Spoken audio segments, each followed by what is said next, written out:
আর আরো একটা ব্যাপার হইতেছে, ধরো যে তোমার একটা বড় পরিমাণ সিলেবাস বাকি, তো প্যারিটো প্রিন্সিপাল বলে একটা কথা আছে সম্ভবত, 80-20 প্রিন্সিপাল, যে এটা আমি জানি না এটা কি। আচ্ছা, যে দেখা যায় তোমার এক্সামের 80% কোশ্চেন 20% অংশ থেকেই আসে। ও ইয়েস, বা যে এটা কোনো সত্য। জায়গায়, হ্যাঁ, হ্যাঁ যে কোনো ক্ষেত্রে জীবনের দেখা যায় তুমি লাইফে অনেক কিছু করছো, ঠিক আছে, তুমি দেখবা কি তার মধ্যে 80% কাজেরই কোনো ফল ওইভাবে আসতেছে না, বাট 20% কাজ থেকেই তুমি অনেক বড় ধরনের আউটপুট পাইতেছো, ঠিক আছে। তো পরীক্ষার ক্ষেত্রেও দেখা যায় যে ধরো আমার হাতে টাইম কম, ঠিক আছে, আমি একটুখানি একটু ডিস্টার্ব করি। ও যে এটা বললো যে 80% কোশ্চেন আসলে 20% জায়গা থেকে আসে, তো মানে আমার আর ওর ইটা অনেকটা একই টাইপের, আমরা আসলে সবটা পড়ার চেষ্টা করতাম।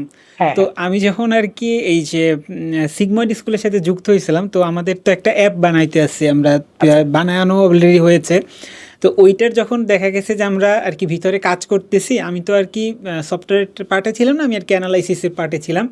তো আমি খুব অবাক হয়েছি যে আমি নিউটনিয়ান মেকানিক্স যখন স্টুডেন্টদের পড়াই, মানে হিউজ পড়াই ফেলি, অনেক Huge। ম্যাথ করে, বাট আমি বারবার ঘুইরা 4টা টাইপ না জানি 5টা টাইপের মধ্যে ম্যাথ পাচ্ছিলাম। মানে আমি বলতেছিলাম তাহলে এই ইসের ম্যাথগুলা কি দিব না আমি অ্যানালাইসিসের মধ্যে।